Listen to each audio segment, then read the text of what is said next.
Hello, everybody, and I am Melanie Harwood from Educate Global, and we are back with an amazing Sustainable Schools talk today. You are going to love meeting this teacher. She is very, very special.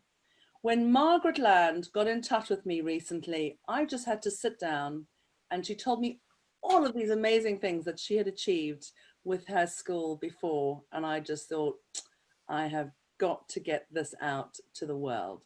So Margaret, you are going to introduce yourself and tell us everything. Give us the goss. Thank you, Melanie.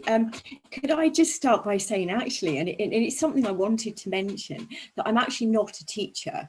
My background is, I'm an accountant, and I've been employed with a school, so that's St Francis Xavier's School, since June 2014. I'm now actually employed by the Academy Trust that St Francis School is a part of, and that's since May. But I think that's a really interesting thing, is that the role that I've established in the school, our eco journey, isn't from a teaching perspective. My background is completely different. So when I actually joined the school, I was fascinated by the whole way the school fitted together, the staff, the backgrounds of the staff, and it was a new experience for me. It wasn't something I was familiar with, so I had to sort of settle in and understand the school, and then from there I developed my well, it was my passion for the environment that became integral to my role as the school business manager.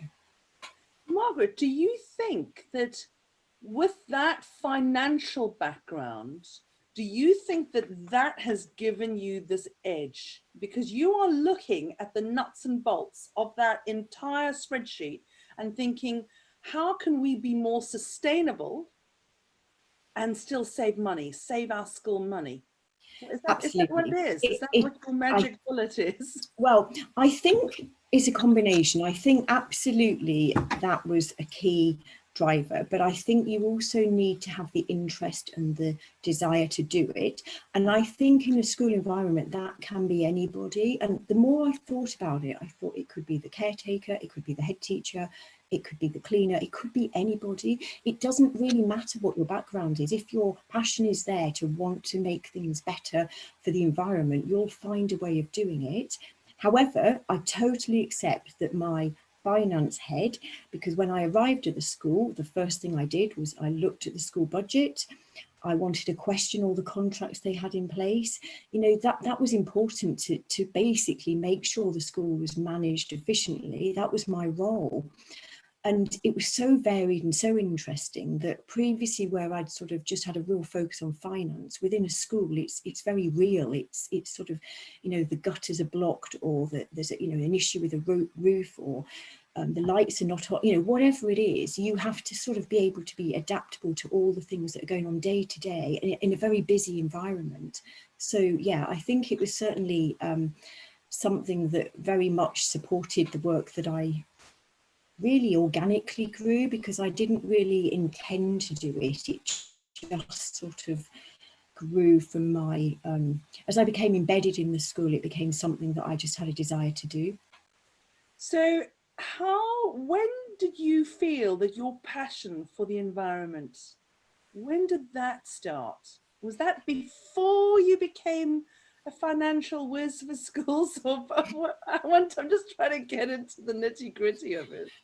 You know, I was chatting to my sister last week, and we were talking, and, you know, sometimes it's hard to pinpoint things, but she was saying, you remember when we were young, you know, we were a member of the RSPB. I think one of my sisters was in the World Wildlife Fund. My other sister was in the RSPB. So there was something there from our childhood that our parents nurtured, that, you know, I would just describe us probably as an outdoor family. We're always outside, you know, a love of walking, running, climbing, whatever we do, it's outside. And maybe that, both that, our parents' guidance, just you're in tune with the natural world. And then maybe a key point in my life was when I had my daughter, because I guess as a parent, then you want to sort of nurture, you want to their upbringing, you want to find the things that maybe were really important to you as a child. So, you know, really for my daughter, it's been very much a similar sort of upbringing where we've spent most of our time outside or watching David Attenborough on the telly, you know, so it's a bit of a mix, but it's definitely, yeah, it's definitely how it's probably been always a part of me. But in a school environment, it allowed me to see young people day to day, you know, with so much passion for life, and to sort of, you know, be able to sort of blend that with my work was a real opportunity. Margaret, you did something very, very interesting. You sent me a list of everything you achieved, and I looked and I just thought, if some of our schools could just achieve just one of these things, we would have a landslide of power and positivity for sustainability globally. Can you list what you feel your greatest achievement was in the past for sustainability for one of the schools that you've worked for?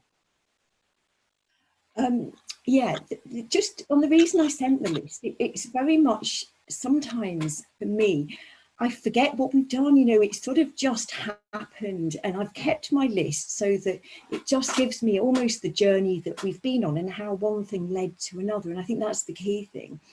But I would say there are probably three things that really I'm probably most proud of, or the things that have probably for me been significant in this whole journey with St Francis Xavier's School and now with the St Margaret Clitheroe Trust. And one is behavioural change, and I guess I never expected it in the way it happened, but to see the staff and the students sort of get it totally, and so many of them, and so engaged with it was inspiring, and it drives you on and on. One lady, she was a teacher at the time, she's since left, she sent me an email on a Monday morning and said, I had to show you this. And she's out on a bike with one of those washing tubs on the front, picking up litter around her area.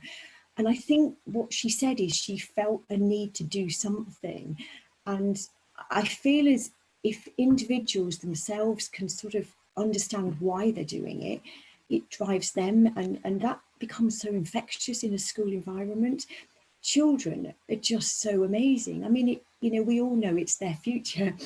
They're the ones that actually have the most to sort of be concerned about, and they totally get it. And when you see them speak and you hear them, you know, it's lovely. So behavioural change was probably, for me, across the school, almost overwhelming, that people in every small way, when staff said to me, I've rewritten my curriculum, our RE teacher, Claire, she's lovely, and she said, I wanted to bring in stewardship of the environment into my RE curriculum. That was just one example of how the staff engaged. So you saved, one of the things that you did was you were saving money. You were telling me about how you worked out that the school got solar panels, and you worked out the cost saving of just turning out the lights was more than from solar panels. Can you explain that to me? Because that really, I mean, I got off the phone and I said, did you know what? Yeah, and I think that surprised me, because back in 2014, and I'd arrived at the school, and as I said, I was looking at the budgets. You know, there's certain areas that you can control, and there's certain areas that actually market forces, you know, you can't do too much about. But one of the key things that sort of immediately came to light is this small school, which hadn't changed, you know, it hadn't had any new buildings, no more students, but their energy costs for electricity consumption had escalated over sort of the preceding 8 years, had just risen year on year on year. And a part of me thought technology, you know, maybe the fact there's more computers, projectors nowadays, maybe that's a little, you know, part of it, but it was massive. And I sort of thought, gosh, something needs to be done here.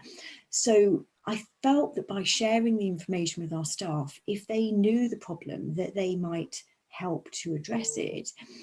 And all I then said to them right at the outset is, can you help? Can you please just turn your lights off at the end of the day? Can you turn your projectors off, you know, when you don't need them? You know, not curtailing anything you're doing, just simply common sense, as you would do at home. And it took a while, it took a few months, because I think it's such, you know, it is a behaviour change. People aren't used to doing that. So they started to cooperate, and all I kept doing was updating them with the information. But I wanted something that really showed them that we wanted to be really eco-friendly. I started using that word. I wanted to say, you know, we care about the environment in this school, and by doing this, you know, I want to show to you that we can also do some big things as well. So back in 2016, we had some solar panels fitted. And, you know, it was a journey. Any capital programme is, the governors had to be on board, you know, we had to find the funding. And there was the proper business case to say, you know, if you invest X over a number of years, you can sort of reduce your energy, but also you get this feed-in tariff, and how that sort of over a longer period of time will really help the school in terms of, you know, going forward. So we got that project in place, and then I started monitoring it, because the solar panels only accounted for 11,000 kilowatt hours, but the actual behaviour change of the staff across the whole school, with the day-to-day turning the lights off, accounted for 74,000 kilowatts. So I was like, goodness me. Hang on. The solar panels accounted for how many kilowatts? 11,000. And the behaviour change accounted for? Was 63, because in total it was 74. So what it demonstrated is that we had reduced our consumption, and I think it equated to roughly about £8,000 in financial terms, from the first year when it was at its peak of our usage to the point where we were actually sort of very much, you know, our behaviour had changed as a whole school. It was lovely to see. And I guess for me, the fact is that unit costs are going up year on year. To see our costs coming down was just fantastic. But I was just a catalyst. It needed the cooperation of the caretakers, the catering team, everybody. But I feel probably most strongly that people, when we started doing well, people wanted to be more and more part of it. So really were determined to make a difference. So started doing everything they could to make this a success, and with the students on board as well. They were a big part of it too, but it was lovely. It was really rewarding to see. So I think that from a sustainable schools perspective, you are now the second story that I've heard. You told me that over the phone, and I just thought, wow. And then we were doing the Recovery Curriculum Virtual Summit. It was another summit we were working on. And it was with, I need to get the lady back. She's a head teacher in Dubai. And she said that during COVID, she went paperless in the school. And in 3 months, or 2 or 3 months, they saved £3,000. And I just, it boggled. And we had and come to think of it, we had another school also in Dubai where the business, the estate manager changed and put these new tap things on, and they saved hundreds and thousands of litres of water. I just thought, one little change, and you've changed, you've made something, such a powerful difference to your school. What do you think going forward is going to be what do you want your schools to achieve? Because you've now moved into a different role. You're no longer that one individual in one school. You're now that sustainability lead manager for an entire multi-academy trust. How many schools in the trust? There's 17. 17. So what is your plan? You know, I mean, I said to you before, what's your plan, Stan? What is your plan for 17? You've delivered this incredible result before. Where do you see that going with these 17 schools?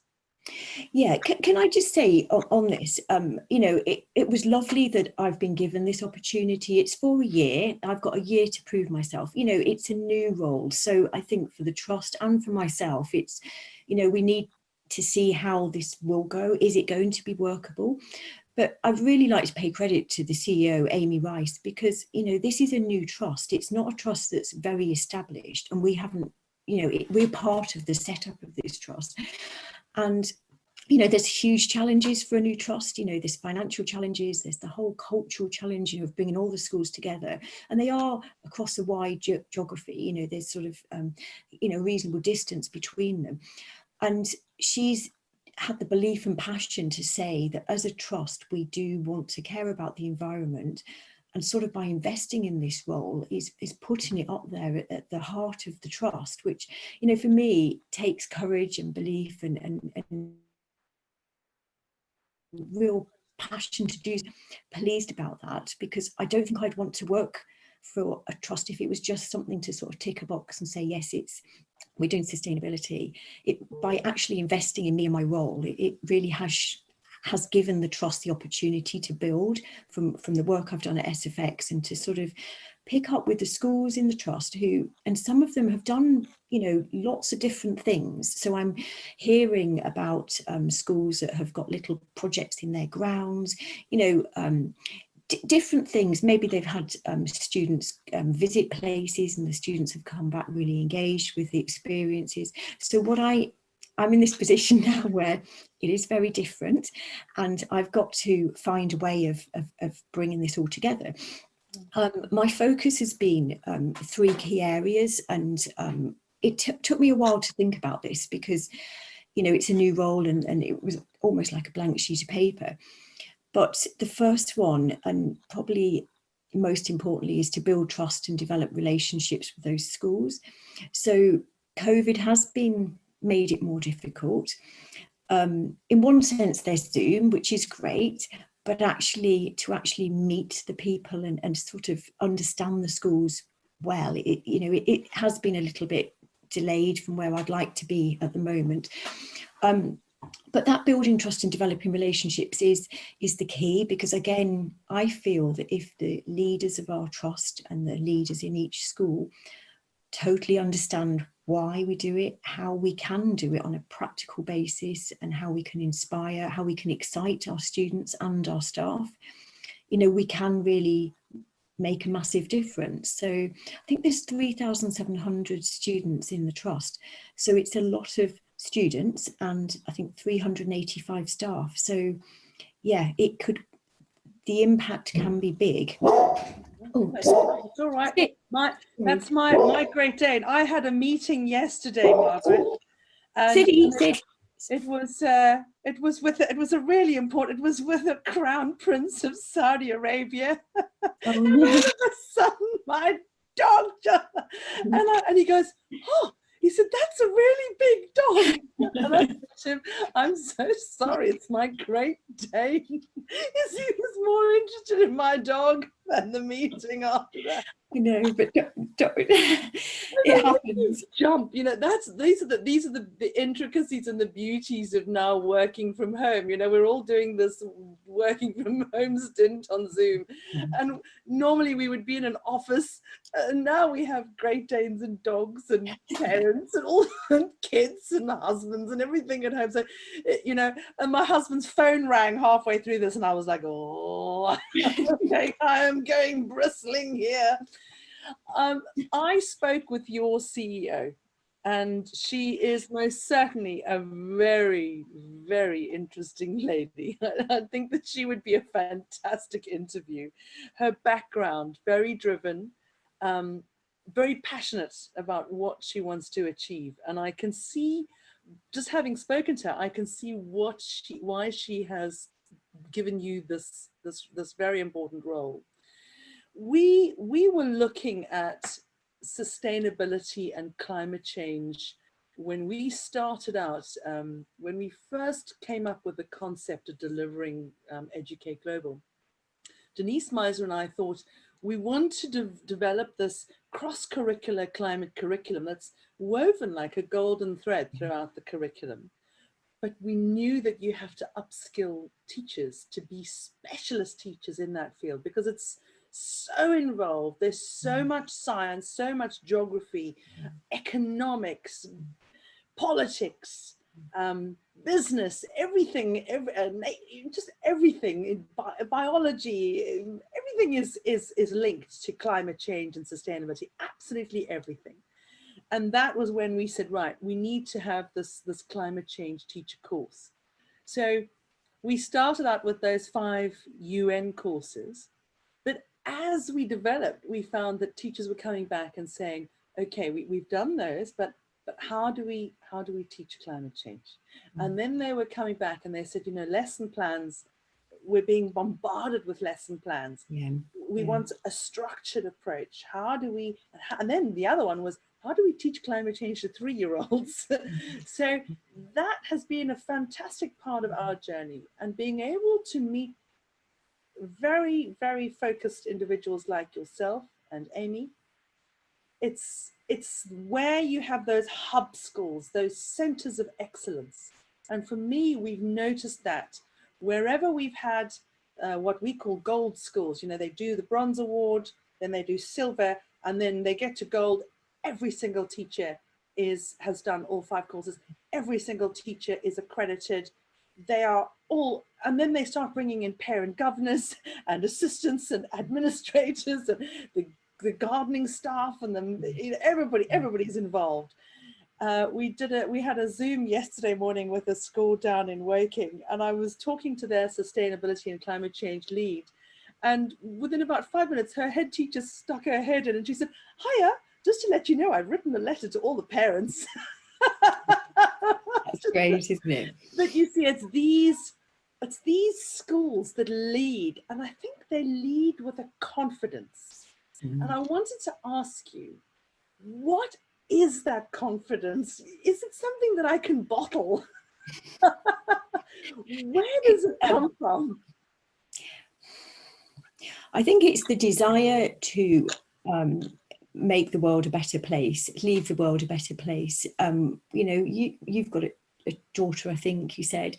You know, as a parent, it's maybe even more important because, you know, I think the hard thing today is you can go outside and, you know, I walk and run a lot and I see a lot of litter and I pick it up. And the feeling that we're trashing our world overwhelms me. And I think the only thing you can then do is to do something, because we can all talk a lot, but I think we have to actually start doing.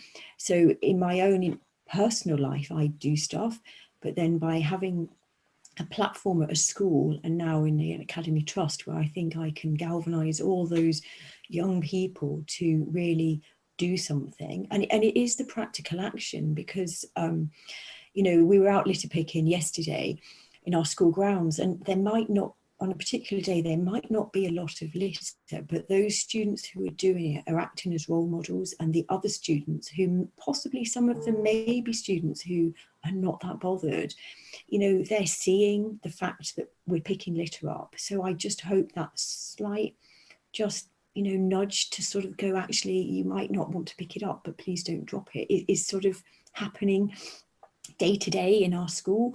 But just something you just picked up on before about the curriculum and across all of those subjects. One thing that also helps to make it really real is that we've used our data, so we weigh our food waste.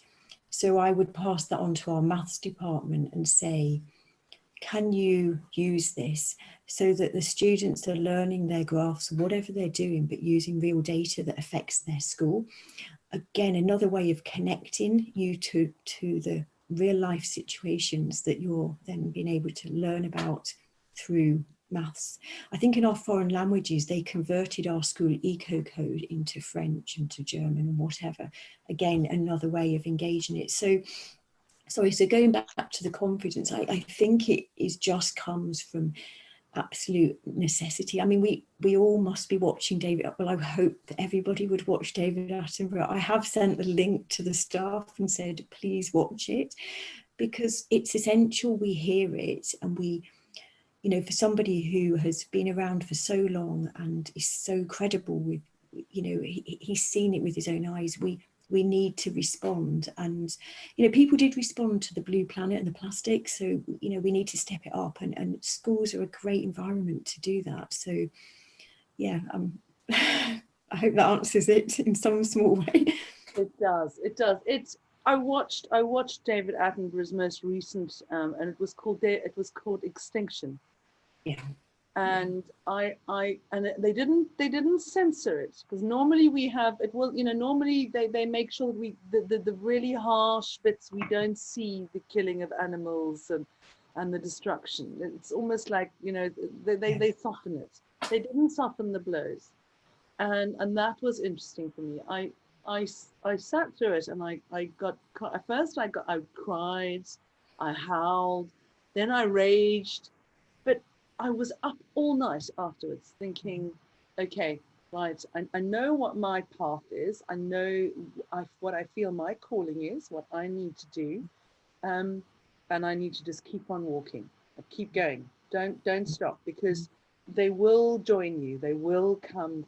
I mean, when we first started, I'll just tell you, 2.5 years ago, when we came up with the climate change teacher course idea, we were told that climate change was the elephant in the room, that nobody wanted to know about it. And they said to me, I remember the UN saying, we've done our research, our focus groups, this won't work. And Denise and I said, look, we pitched to 30 agencies over 4 days, 4.5 days. I think they were very stingy there. I think they gave us the one afternoon off, and they just said, I could see they were looking at us thinking, these two little old ladies, they are absolutely balmy. How are we going to get rid of them? And I could see some of the faces, they were thinking, why has our boss brought these nutches into the office? And he sort of was very sweet and kind and said, look, if you can get this into 80 schools in the United Kingdom, then that'll be a template.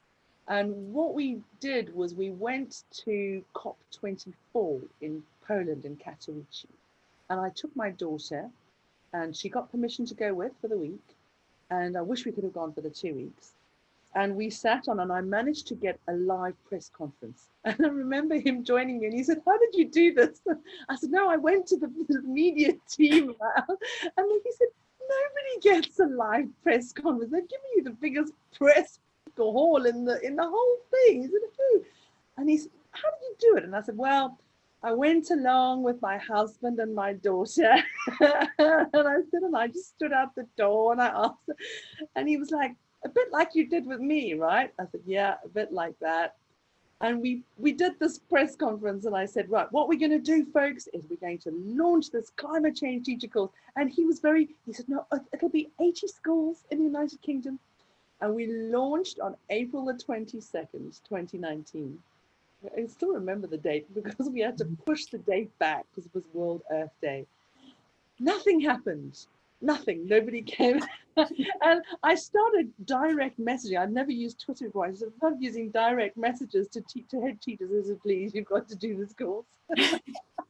I had one head teacher. She said, if you don't stop harassing me, I'm going to get the police on you. I said, oh, please.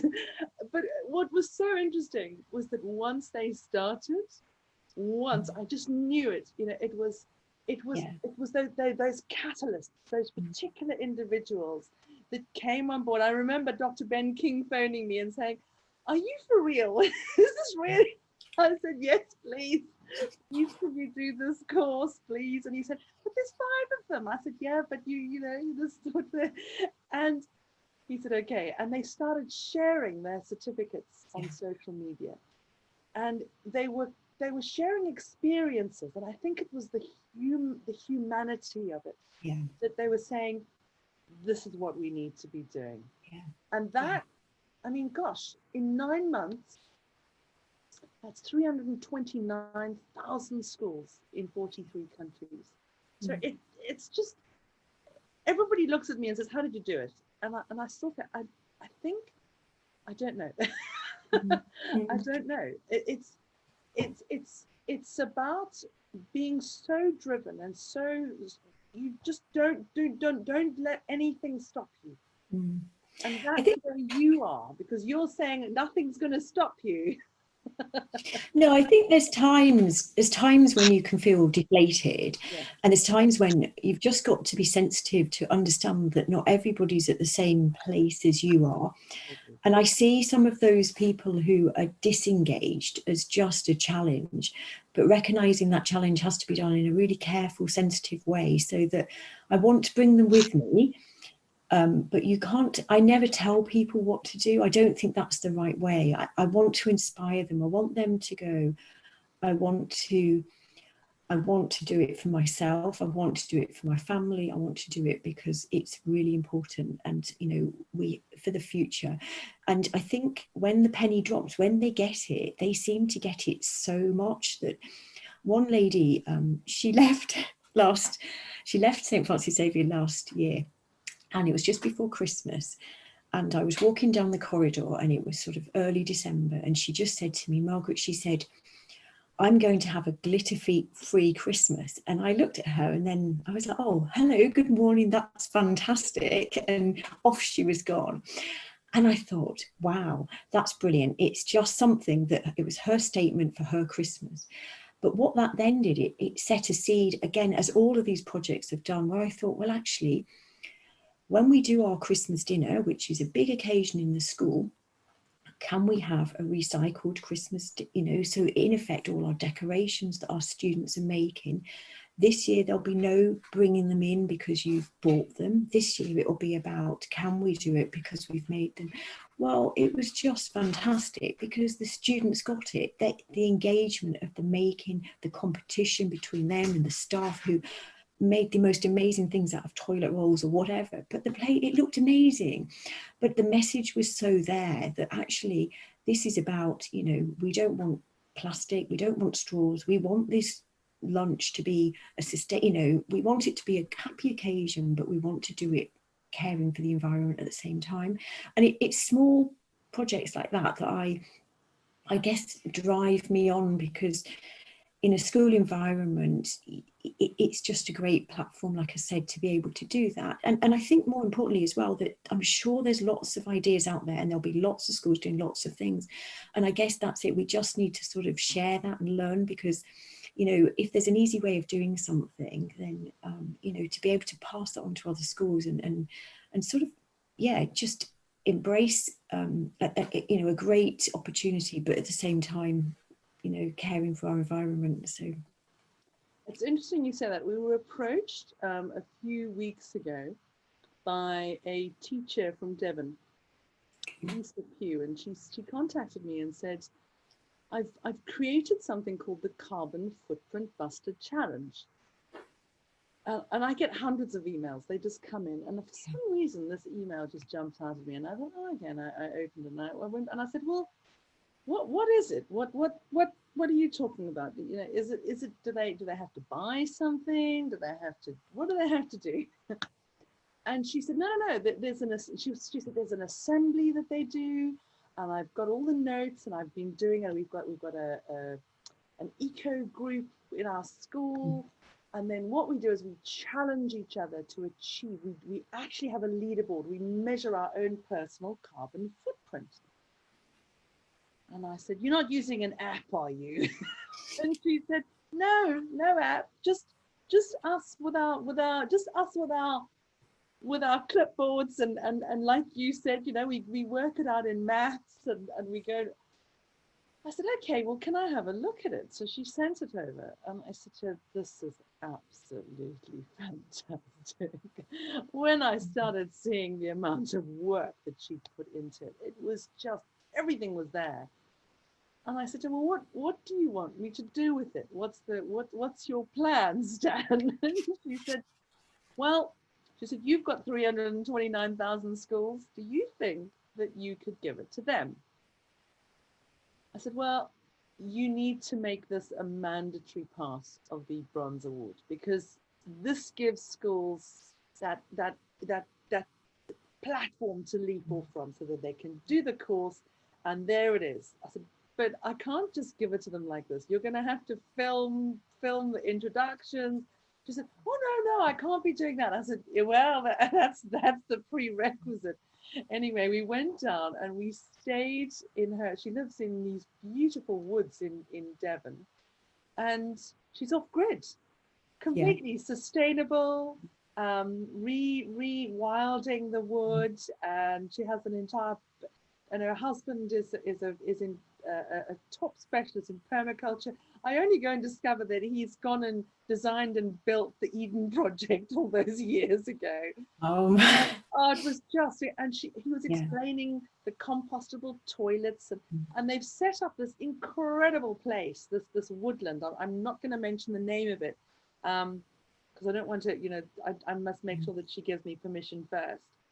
But what their vision is to have small groups of pupils come for a week with a teacher, like champions, to come and live off grid for 1 week, to see, how the solar panels bring the water up from the well through the filtration systems, the low technology cooking solutions, everything that I was just in heaven. I just thought, wow, this is no wonder you're thinking like this, because you live like this.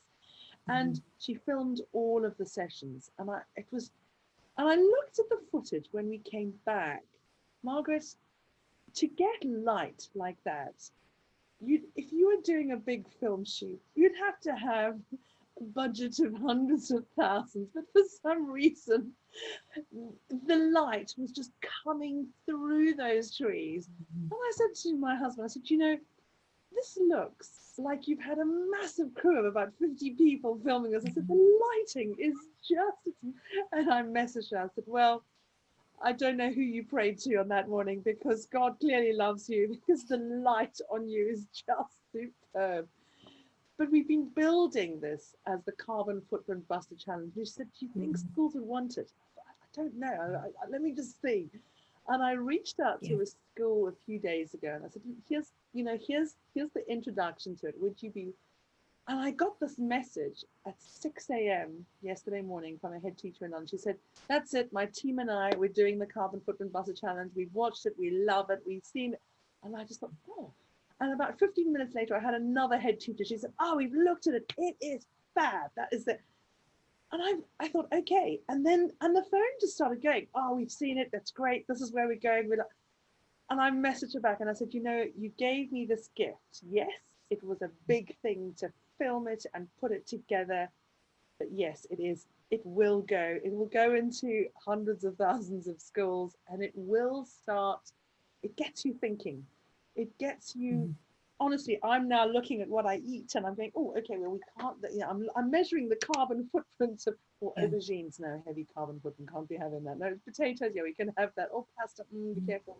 To be more. And I think it's quite complicated, because I've listened to a lot and read a lot, and you think, okay, if I eat bananas and they're imported, that's a bad thing. But actually, it's so much more complicated, because if they're grown in the wrong environment, the heating and the energy that's needed. So, there's no everything has an environmental impact. What we're trying to do is just understand it and lessen and all play our part, because it's all those small changes that make that big difference. And one of the things our geography teacher shared during lockdown, we were online with the students, and the eco team had their group set up, and she shared a carbon footprint measuring, where you simply just answered 10 or 15 questions, but absolutely engaged. So the children were competing with each other, saying, yes, mine's here, but mine's there.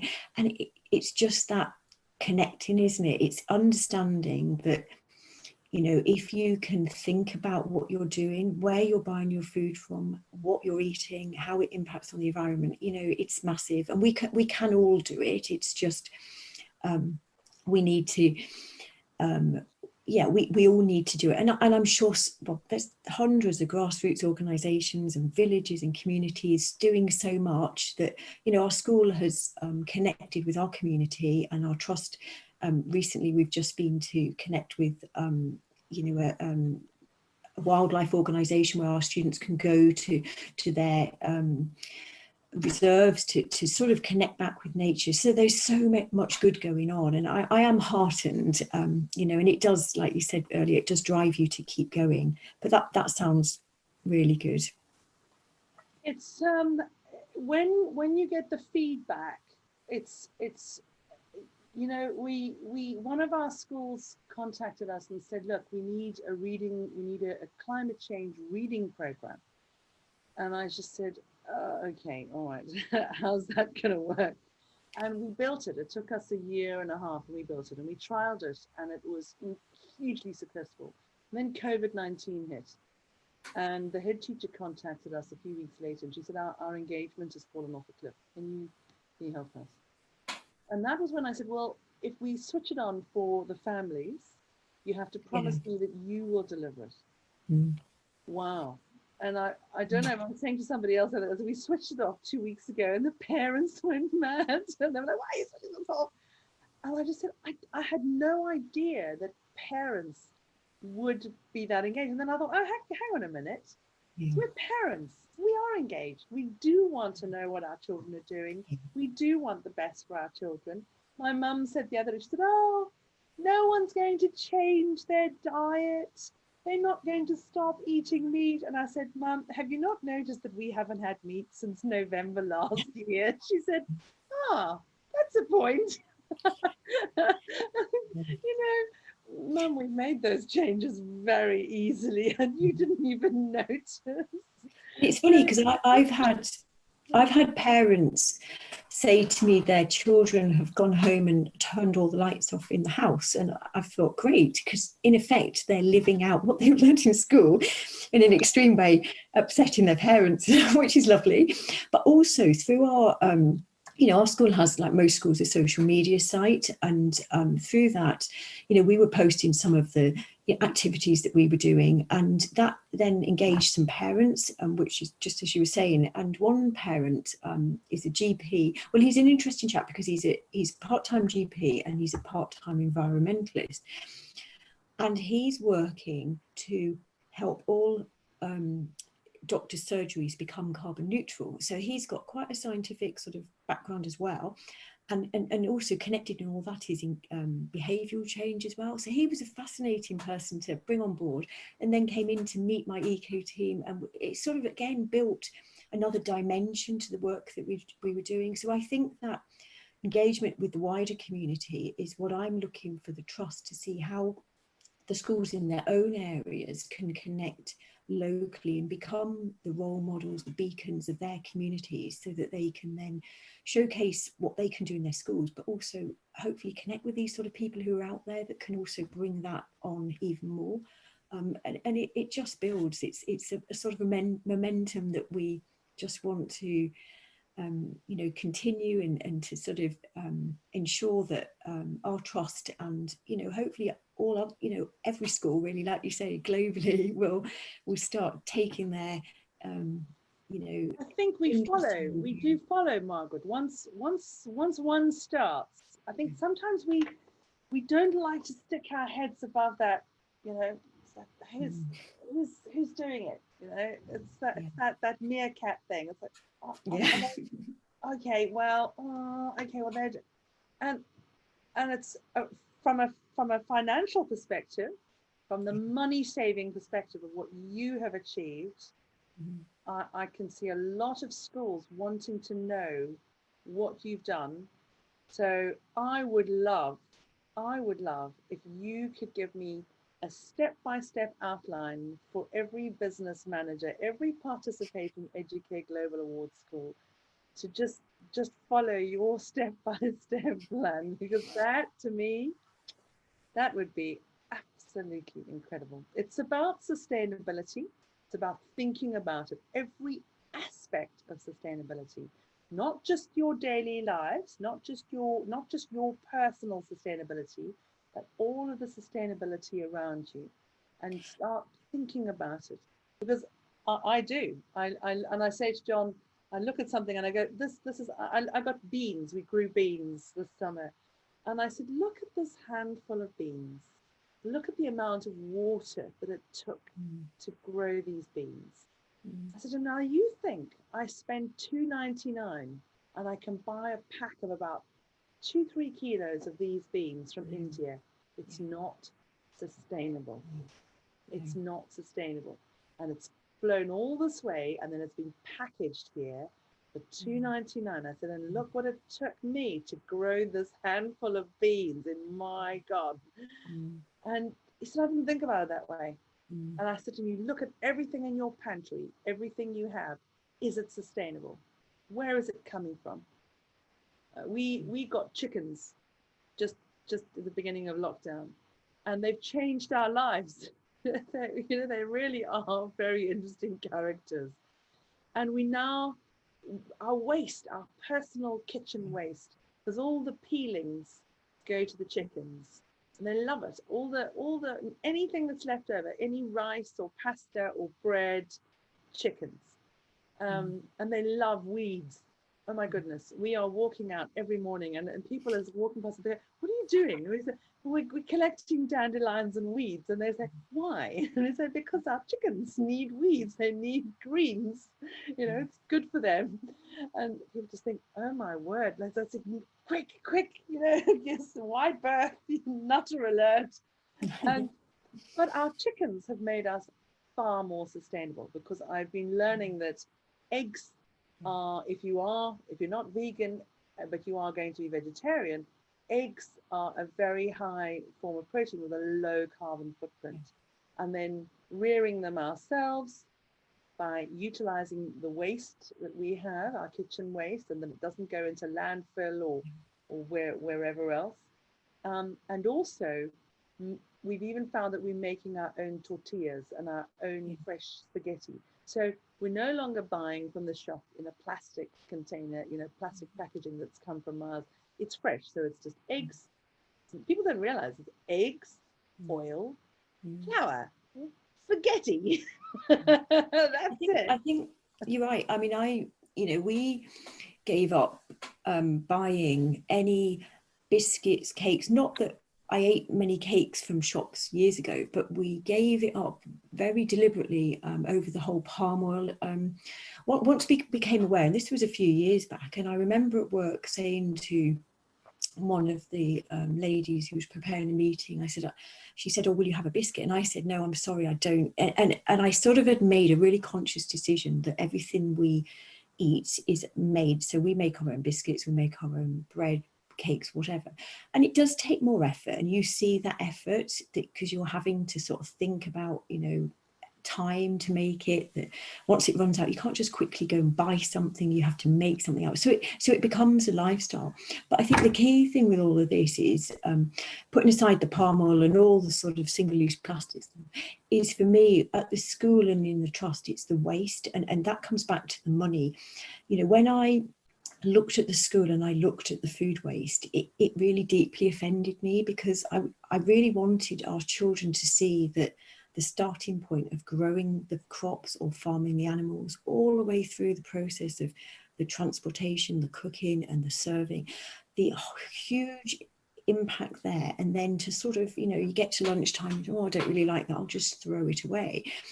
And I found that really hard. So the idea of measuring our waste, because it was important to me to make it visible every day, that our children would see that actually, that if they're throwing it away, I want to see how much we're wasting, and can we then educate and change the mindset of our students. We have a vibrant catering service at the school that I'm based at, and all schools will have some sort of catering provision, and really that is a huge cost. The cost of throwing the food away was massive. We used to throw 2 bins away, costing the school £1,000 a year, and now we only throw 2, just to throw the food waste away. And that was, it's obscene. So to cut that in half was a huge step for me, and a huge step, again, another way of saying to governors or leaders that actually doing the right thing saves money, because that's the important thing, is that even if they don't care for the environment, they will see the benefit within the school budget. So tackling waste at every level, and certainly paper. The classic example I remember was when the head teacher at the time went in to teach a lesson, and the students in the group some of them were in the eco team, and they challenged her and said, but this isn't right, you're printing on just one side of paper.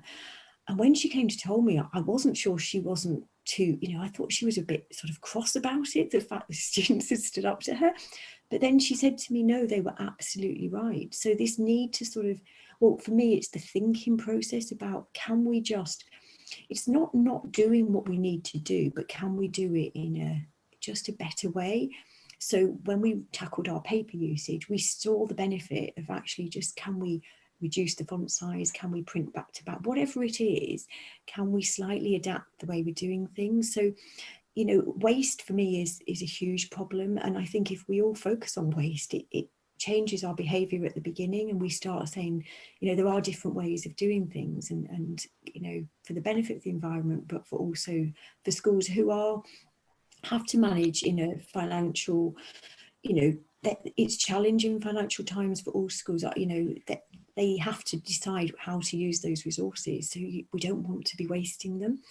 So all interesting. And it's we're talking about challenging financial times, and it's always about, because we always think, I say to my husband, what's the problem there? Why is that happening? And he says to me, it's about money. Everything's about money.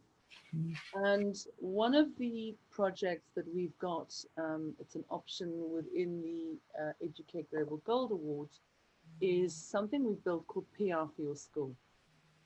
Because I've learned that if a school becomes a PR agency and you give children the tools to write press releases and put those press releases out, and we use obviously in PR for your school, we use a platform that they put the press release that gets the all clear from the school onto this platform, and it sends it out to almost 80,000 journalists around the world. It will be published.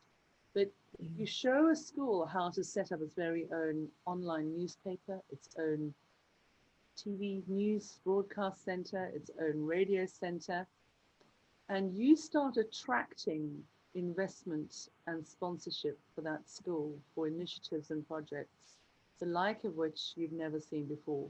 But at the same time, you are preparing those very same pupils for being successful in business and life, and they're going to be maybe doing it for a company or themselves as entrepreneurs, or they're going to go into PR and marketing. But if you're going to launch something, you have to be able to know PR and marketing. And I think that if a school could raise money, a lot of our Educate Global schools, when we first started, they noticed that as soon as they were in the newspapers, they were offered money. We had a school down in East Sussex, and I'm not going to name the name of the company that offered it to them. I think it was something like £200,000 worth of solar panels for the entire school. And that was fully funded, that was sponsored. And that was a TV news item that they were on, Sky News, and then 2 local newspapers. So when you start using money, if you can have your pupils promoting the good, it has to be PR for good. If you can show your children how to promote the positive reactions and the positive initiatives that they've been working on as a school, as a group, as a class, as an individual, interview teachers, interview local businesses, write feature pieces, and put that on their school newspaper, and then learn the nuances and the skills of promoting those articles, you have no idea what you start attracting into your school. So if schools are concerned about money, that's one of the ways that you get around that. Yeah, and it's interesting. We have as a trust made a start. So I don't know if I sent it to you, but our students during COVID, through working with them remotely, I asked them if they would contribute to their own newsletter on the environment. So of the 17 schools, 4 or 5 of them immediately came back and said, absolutely, Yes, this is something that we've done, you know, a few months ago or just before COVID, and we'd like this in. But I went back and said, actually, I don't want it to be what you're telling me, the press report or what the school had done. I want what the children thought about the experience. Could they just write, even if it's just a few lines about their experience? And then I asked one of the eco team members from our school if she would edit the magazine. And I sort of gave her pretty much free rein. There's a slight structure to it, but basically she did a little column as the editor, and then all the students contributed their words. So we ended up with a trust-wide newsletter, which we called the Green Samaritan, meaning, you know, we're doing the right thing and we're doing it for the environment. But what was so important to me is it was the voices of our students, that it was there, it's what they wanted to say. And it was such, for me, it was probably something, since my role in the trust, it's probably what I'm most proud of, because it's giving our students a voice on the environment, and we can now build on that. So we're planning to do another one this term. And then from there, it's like you've said, is how we then, I mean, we have with St. Francis Xavier School, we have worked locally with our community, and that has brought rewards to us in the form of grants and things. So I know it works. We've just got to step that up now to hopefully attract some, you know, larger scale funds from corporate people who have the money and the means to help and support our trust and all its schools. And other schools too, you know, it's an important link. Yes. I wanted to ask you, your schools are Catholic schools. They are mainly Catholic schools. The school I'm actually, my time with St. Francis Xavier is actually a joint school, so it's a Catholic and a Church of England school. Those schools are less common, I guess, across the country, but they are there. So it's a joint faith school. But yes, the other schools in the trust are Catholic schools. Now, the Pope wrote something called the Laudato Si, am I right? Yeah. And what are your feelings and your thoughts on that? How do you get that message that he wrote all that time ago? How do you share that throughout the trust in the schools? Well, for me, it is a book that initially, when I heard about it back in 2015, I actually didn't fully appreciate it was written for people. I think I thought it was maybe a you know, piece of work that was more for people within the church circles. And I sort of, there was a reluctance really to even sort of think about reading it. And then suddenly it dawned on me, and I found out more, and I thought, no, this is written actually for the people. So obviously I read it, and then I read it a second time, because for me it had that huge impact where the Pope was talking about what I wanted to hear about. And the fact it was the Pope and this was a Catholic trust meant that actually he's the leader of the Catholic Church. Therefore, really, even if they don't want to listen to me banging on about the environment, I was desperately hoping that Pope Francis would be able to, you know, I would be able to share a lot of his work. So I do send a bulletin out to the trust that goes to all our schools, and I do use I draw from the Pope's work, and I share what he's got to say. And I think that really has, again, connected the Catholic Trust with the environment. It's a really strong link. I mean, certainly, you know, I take heart from Sir David Attenborough, from Greta Thunberg, all of these amazing inspirational role models. But to have something so connected to our trust in the terms of Pope Francis, it's been wonderful. So I do hope that that's going to really drive what I'm trying to see is a change of behaviour amongst our leaders in the trust, and that includes the trust board and all the sort of central team of staff, along with all the school staff. So I'm hoping that through Laudato Si we can you know, grow on a journey together as a trust, and yeah, and listen to what the Pope has to say, which and he does talk about schools, and he talks about waste, he talks about turning your lights off. You know, it's all in there. It's not detached from the world we're in. He's talking about how we can all make play our part in helping the environment. Margaret, where to from here? What's your plan? What's the next? Come on, give us what's next. Well, like I said, I'm in this year of this is a new role, and it's a huge challenge. This is about there's the sort of building the trust and developing relationships, inspiring and giving opportunities, and hoping that I can see that behavior change. It's not something that happens overnight. It is a long journey, and it's hard work. There's also the angle of, can as a trust we save ourselves some money? We need to be able to sort of manage financially. So there's that, and there's the practical action. So our students hopefully have opportunities and passion in this area that may impact on their lives in the future, and that would be an amazing thing to be part of. So yeah, I mean, I'm 6 months into this first year. I've just got to really work hard to see this year through and see where it takes me.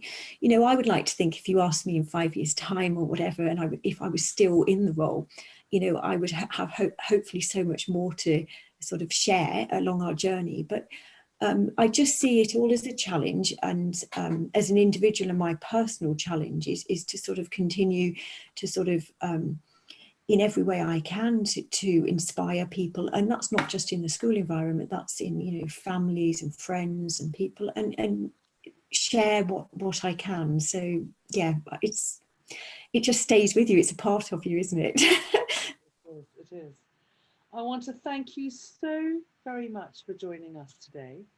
If there are any questions about this talk, I mean, what I'll do is I'll have this transcribed, and it'll be included in a download below this video once I put it up. If you want to get in touch with us, if you or your school wants to know more about Margaret Land's work and what she's achieved, and that is very special document that she's going to give us about her step-by-step of saving money, the difference between the solar panels and the electricity, that's the one, that's the key, amongst all the other fantastic ideas that she's been working on, and then they work, it works. Please get in touch with us. We are Educate Global, and our support email is support, SUPPORT, at educateglobal.org. Don't forget, 2 C's in Educate, EDUCCATEGLOBAL.org. From me, Melanie Harwood, and from my fantastic guest today, Margaret Land. This is not going to be the last time, Margaret. You're going to come back, because you've promised me now 5 years in your post. Every year you will have to come back. We will have to be doing the Sustainable Schools Virtual Summit every year, because I want to see what you do next. It's been so lovely to just to listen to you and to hear your ideas and to know where you're at and what you're doing, and it fills me with hope. It fills me with so much hope, because if one academy group can do this, if this is a multi-academy trust, this is it. 17 schools. This is going to be cool. Everybody, you need to follow Margaret's lead. She's awesome. Thank you very, very much, and have a fantastic day, and we will see you all on the other side. Bye-bye, everybody. Bye-bye, Margaret. Bye.